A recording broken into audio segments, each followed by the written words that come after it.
So good afternoon to you all. I'll just tell you. Good afternoon to you all. And today is 9th of November, and that is Monday. And we have to continue with our class on chemical kinetics. That is Unit 4. Okay. Last what I had left you was we had discussed till the zero order reaction, then pseudo first order reaction, and today I will do it in detail, the half-life period. Yes, you are asking about the project file. When you will come, you don't give your project file just now, okay? Bring only your practical exercise book in which you have written, I think 7 experiments I have sent you. So all those 7 experiments should be there, including salt analysis, what you did in class 11, and your whatever practicals, 2 of the volumetric analysis, what we have done just now, okay? So those should be written, and I will be sending you today how to fill in the index also, and I will send you 2 more practicals of organic which you will be doing in the lab. Okay, I think practical is okay. We are lagging behind a little in theory, so let us pick up speed here. Okay, so let us come back to half-life period. What is half-life period? It is denoted as T half. Now is the screen clear to you? Is the screen clear? Can you see it? Say yes or no. Okay, half-life period is denoted by T half. It is the time required to complete half of the reaction. Now what do you mean by completing half of the reaction? When the original concentration of the reactant becomes half. Suppose I started the reaction with 50 grams of calcium carbonate. I started the reaction with 50 grams of calcium carbonate. Now the time in which it will become 25 grams, okay, that means exactly half of the original amount which I had taken. The time taken for that will be known as half-life or T half of the given reaction. The time taken for the original concentration of the reactants to be reduced to half. Suppose A was the initial concentration of the reactant, the time taken when it will become A by 2.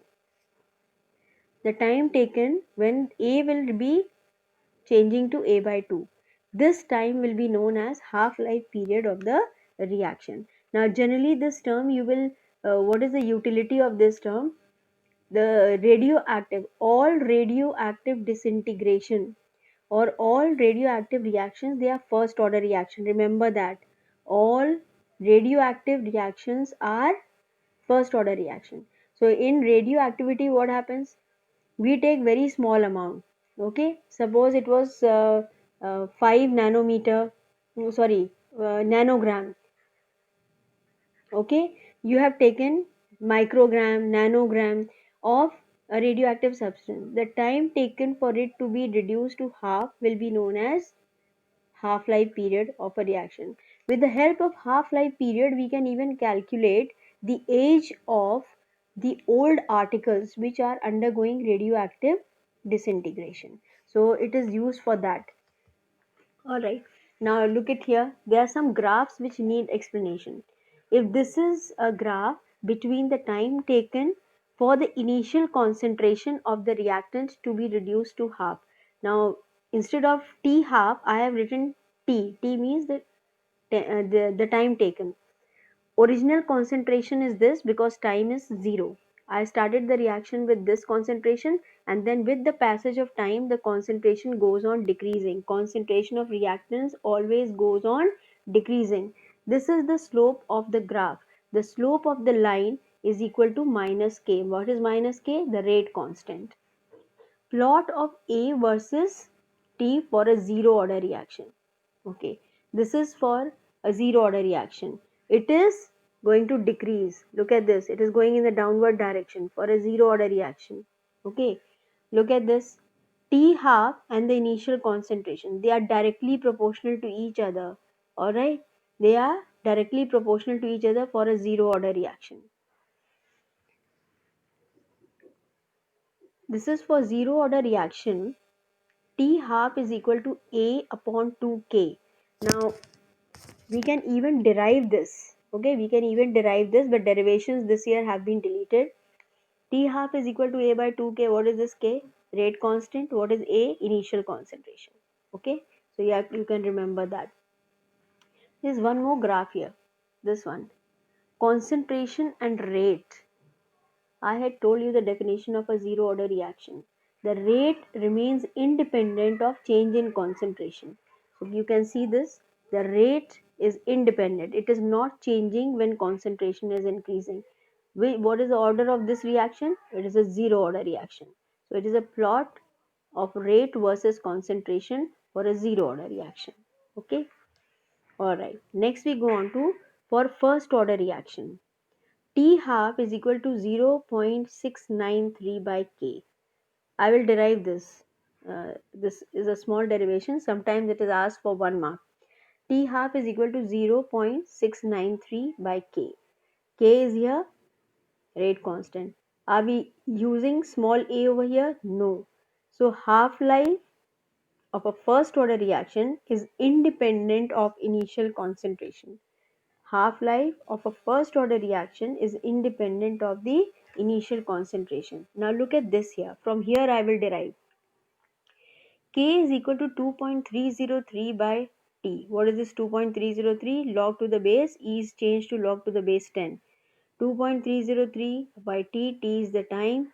A upon A minus X. What is A? Initial concentration.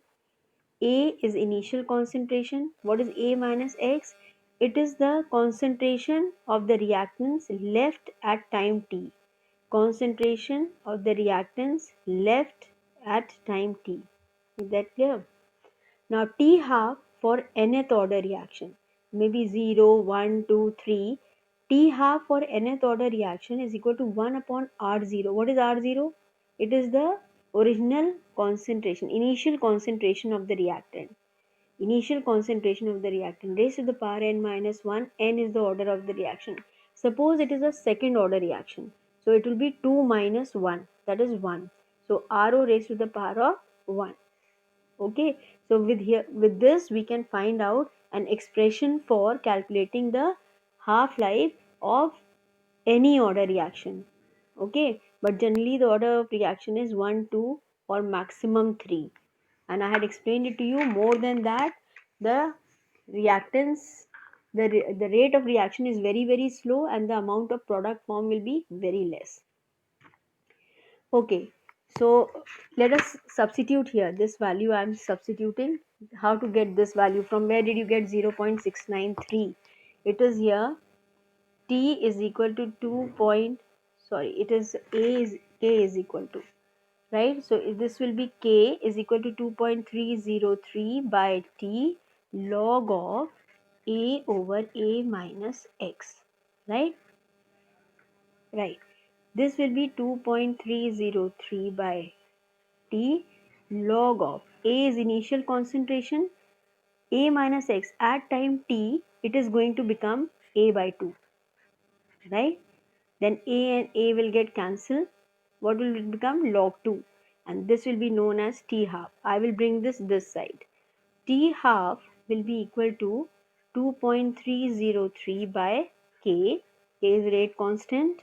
Log of 2. What is the value of log 2? What is the value of log 2?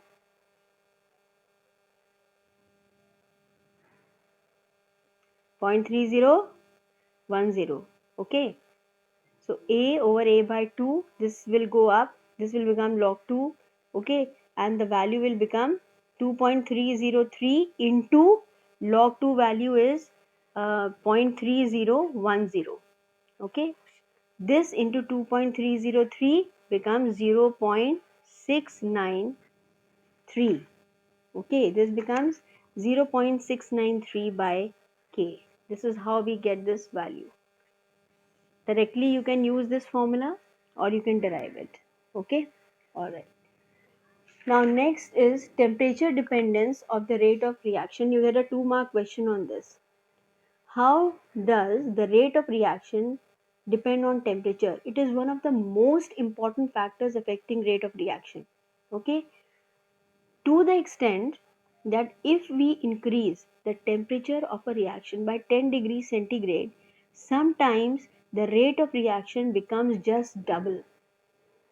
How did we get this? There is a this temperature coefficient. What is a temperature coefficient of a reaction? It is rate constant at 308 Kelvin upon rate constant at 298 Kelvin.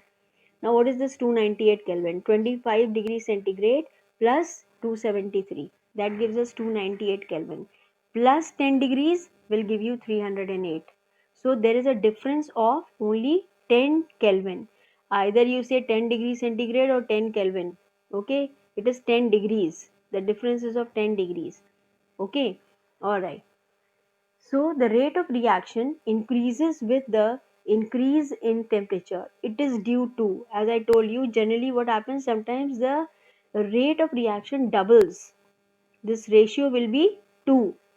Temperature coefficient for the reaction is 2, means it almost doubles for every 10 degrees rise in temperature. This is the effect of temperature on rate of reaction. Why does it increase? Why the rate of reaction increases with increase in temperature? Number one, the increase in collision frequency. What is collision frequency? I told you, when the reaction takes place, it is the collision of the reactant molecules which is responsible for formation of product. If the number of collisions taking place per second is known as collision frequency. The number of collisions taking place per second is known as collision frequency. Now, increase in number of molecules having energy equal to or greater than threshold energy. What is this word threshold energy? Threshold energy is the minimum amount of energy required for any reactant molecules to enter into formation of product. All reactants, there are suppose 10 molecules. Okay, 4, 5, 6, 7, 8, 9, 10. All 10 of them will not have same kinetic energy. Some will have more, some will have less. So what term we use? We take out average kinetic energy. Kinetic energy of 1 plus 2 plus 3 plus 4 divided by 10 it will be. Okay, that will give us average kinetic energy. This is directly proportional to temperature. You increase temperature, average kinetic energy of molecules will increase. There is a minimum amount of energy. Those molecules which have got energy greater than threshold energy will directly form, they will directly form products. They will form products. You don't have to do anything. They don't have to increase their kinetic energy. So from here, most of them will form products. Some of them will have kinetic energy lower than this.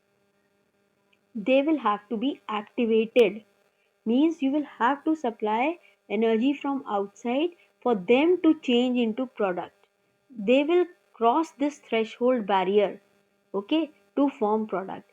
If they have energy less than threshold energy, they will collide with each other, but it will not result in the formation of products. If you want them to form products, you will have to supply heat from outside, and that heat energy will be known as activation energy. That will be known as activation energy, means you will be activating those molecules.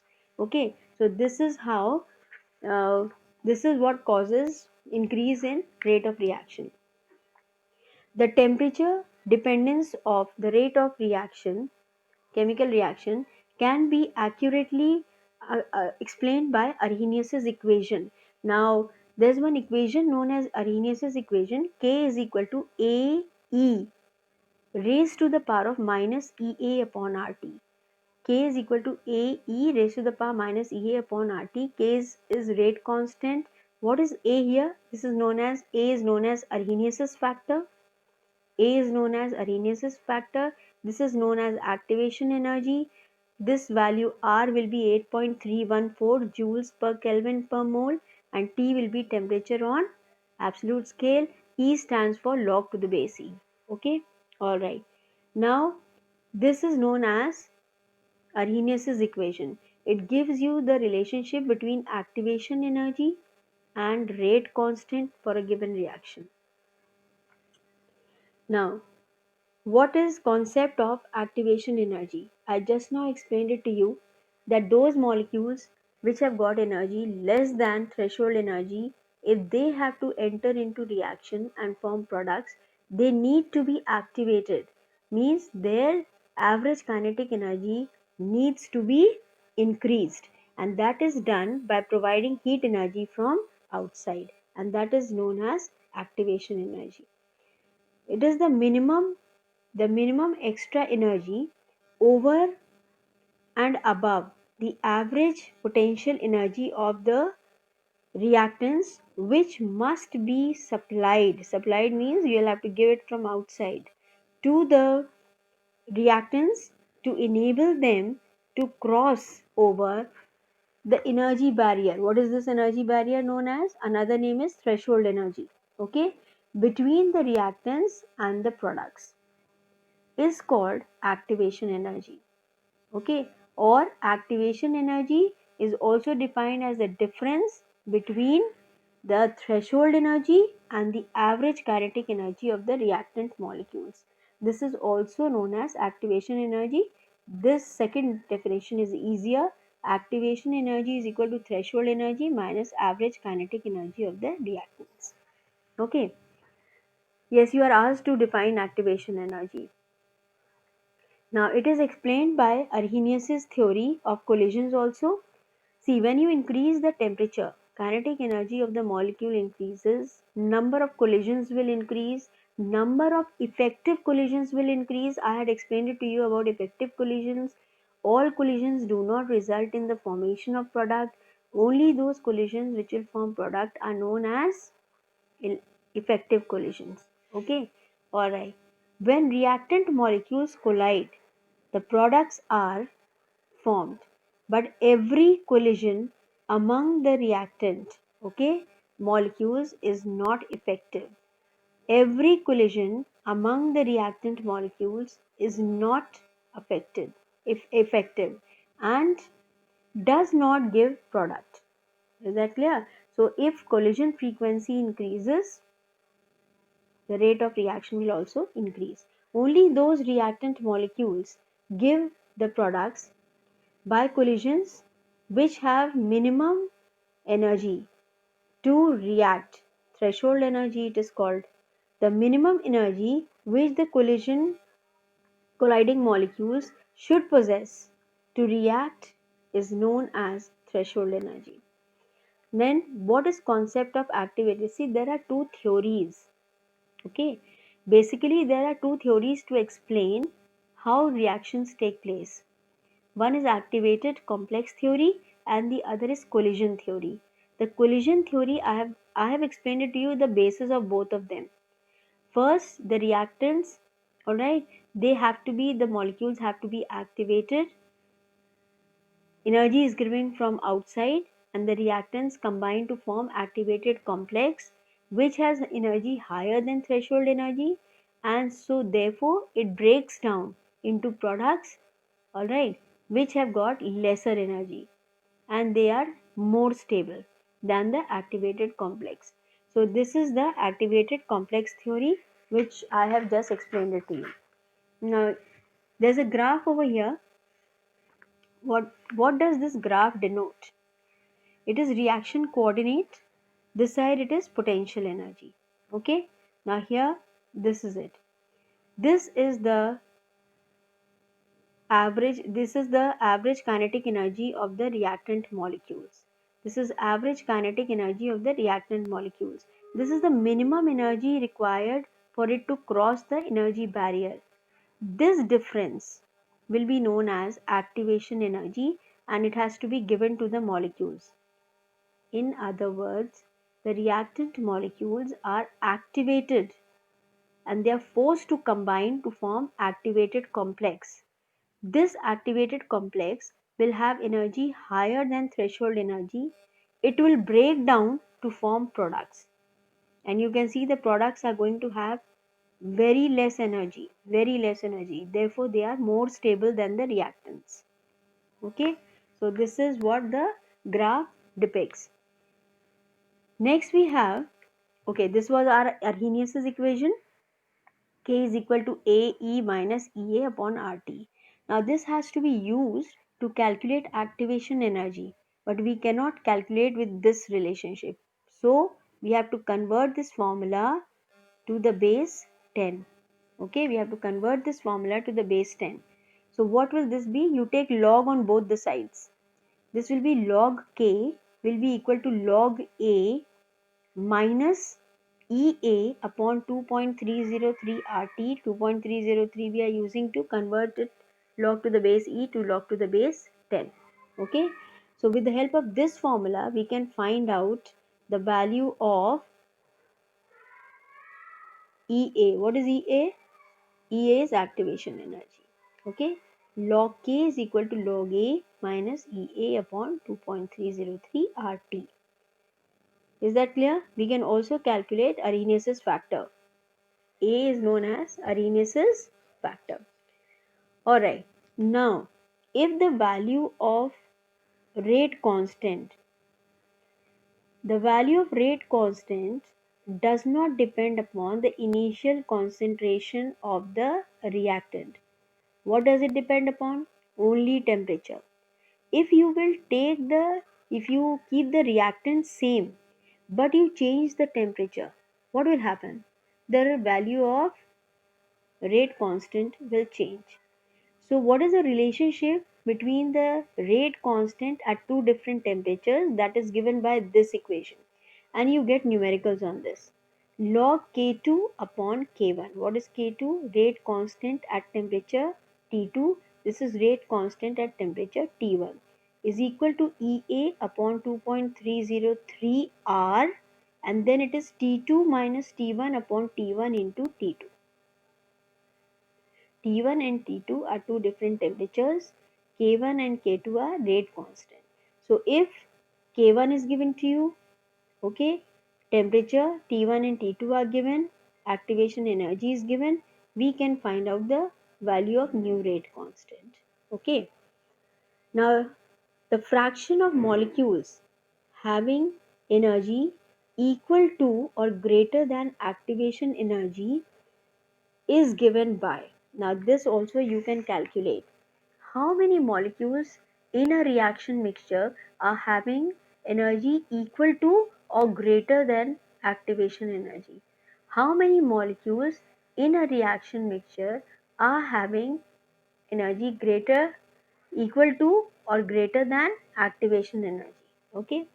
X is equal to E raised to the power of minus EA upon RT. X is equal to E raised to the power minus EA upon RT. Okay, or 2.303 log X. 2.303 log X is equal to minus EA upon RT. Now from this you can find out the value of X. First find out log X, then take out anti-log, and we can find out the value of X if we know the value of activation energy. R here will be 8.314 joules per Kelvin per mole, and T is temperature on absolute scale. Okay. Alright. Now something interesting here. What is the effect of catalyst on the rate of reaction? You know the definition of catalyst. Alright. It's a chemical substance added to the reaction mixture which alters. It can increase and decrease also. Therefore we say it alters the rate of reaction without itself undergoing any change. Now, if it is added to the reaction mixture, how does activation energy get affected with it? How is activation energy of a reaction affected by adding a catalyst to it? Now, here this graph explains it clearly. This is reactants. This is your potential energy of the reactants. They do have some minimum potential energy. This is without the use of the catalyst. The reactants will have to be activated. This will be threshold energy. Then this will difference will be activation energy, and then they have to break down into products which are stable. and having minimum energy. Then what is this dotted line? What does what does this dotted line denote? It denotes the path taken by the reactants, okay, with the catalyst. You can say it is lower. The activation energy is this much only now. First it was this much. So the catalyst decreases the activation energy for a given reaction, and the reaction can take place at a lower temperature. I repeat, it a catalyst lowers the activation energy for a given reaction, and the reaction can occur at a lower temperature. This is what is meant by, this is how the use of catalyst affects the activation energy of a reaction. Next, okay, what is this by reaction coordinate for exothermic reaction? Okay, what is meant by exothermic reaction? This is the average potential energy of reactants. This is the average potential energy of products. It is less than reactants. So where will the potential energy go? It will be converted into heat energy and it will be given out from the reaction. But if the same graph is like this, okay, here the products are here, that means average potential energy of reactants is less than that of products. So products are having more potential energy. From where will the energy come? In the form of heat. So you will have to give heat, the reaction will be endothermic. Okay, the action of catalyst is explained on the basis of intermediate complex formed. That is your activated energy complex. Formation, therefore, it is believed that the reactants first combine with the catalyst and form an activated complex. You have done surface chemistry and I have explained this to you how an activated complex is formed, and then what happens? Then bond formation takes place and a product is formed, and the active sites on the surface of the catalyst are regenerated. Okay, so it is the same concept which is explained here. All right. Now here I have again revised about catalyst. Small amount of catalyst is used. It is used in powdered state. Okay, all that we have done here. Then I have also explained it to you about exothermic and endothermic reaction. So I'll be sending you the PDF. All this covers the same thing which we have done in surface chemistry. Next is relation between delta H, EAF and EAR. Delta H is net change in enthalpy for a given reaction. That is whether the reaction is, if delta H is positive, what does that mean? The reaction is endothermic. If delta H is negative, the reaction is exothermic. What is EAF? Activation energy for forward reaction and activation energy for backward reaction.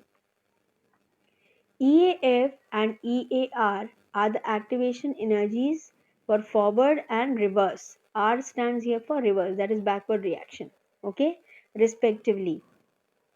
For an endothermic reaction, delta H, okay, delta H for product is, that is enthalpy of product will be greater than the reactant, okay, or activation energy of forward reaction will be greater than activation energy of the reverse reaction, and the net, if you subtract the two, what will happen? The value will be positive.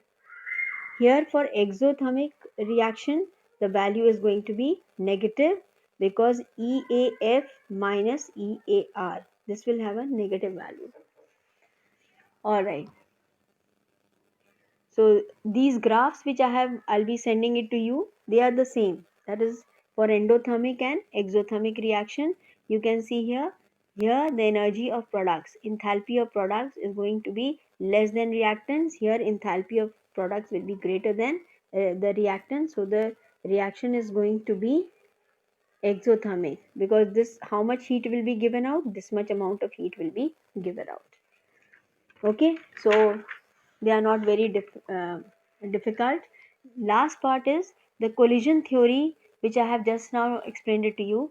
That is effective collisions. What is meant by effective collisions? Okay, number of effective collisions, collision frequency, number of collisions, effective collisions taking place per second. That means only those collisions which will result into formation of product. Now, actually derivation now is not in your close this year, but this is quite helpful. Collision theory, we have related activation energy to the number of effective collisions, that is Z. Here Z stands for number of effective collision. They are related to each other with this relationship. Rate is equal to Z AB. AB is nothing. These are reactants. Reactant A and B. Okay. Number of effective collisions. Log to the base E raised to the power minus EA upon RT. Right. EA is activation energy. Alright. E raised to the power minus EA upon RT. This part. E raised to the power minus EA upon RT represents the fraction of molecules with energy equal to or greater than activation energy. This part is going to give you the fraction of the molecules having energy equal to or greater than activation energy. Okay, all right. With this, we come to the end of this chapter. Now, carefully listen what are the questions you get from this chapter. That is very important. You get to define molecularity and order of the reaction, activation energy, okay, collision frequency. These are some of the terms which you get in 1 mark question to define. Difference between molecularity and order you can get. So if it is 1 mark, then less than half mark is not given in the board. So maximum 2 you can write. So keep that in mind. Okay. Then you can be you get a numerical from this chapter, definitely, surely, 100%. And that is based on the two this it is based on this particular. Generally you get this particular relationship. Log k2 upon k1 is equal to ea upon 2.303 r t2 minus t1 upon t1 into t2. Or you may get to calculate activation energy from here also. Okay, so or you can get to calculate half life of a first order reaction or a zero order reaction. Okay, or you can get to calculate. Okay, we have got first order rate equation. This equation is given, you get a numerical on this. K is equal to 2.303 by T log A over A minus X. What is A minus X? Concentration at time T. So if the value of T1 T is given to you, you have to find out the value of A minus X. That means how much of the reactants are left at time T if the value of rate constant is given to you. So these are some of the relationships on which you get numericals. Okay, and another important thing is order of reaction. An experimental data is given to you, you have to find out. You remember how do we calculate the order of reaction? What is meant by order of a reaction? Order is equal to what? Rate is equal to A raised to the power of x into b raised to the power of y. And in experimental data is given, you find out the value of x and y, and then overall order of the reaction will be x plus y. Okay, and you have to write down the rate equation in terms of order of the reaction.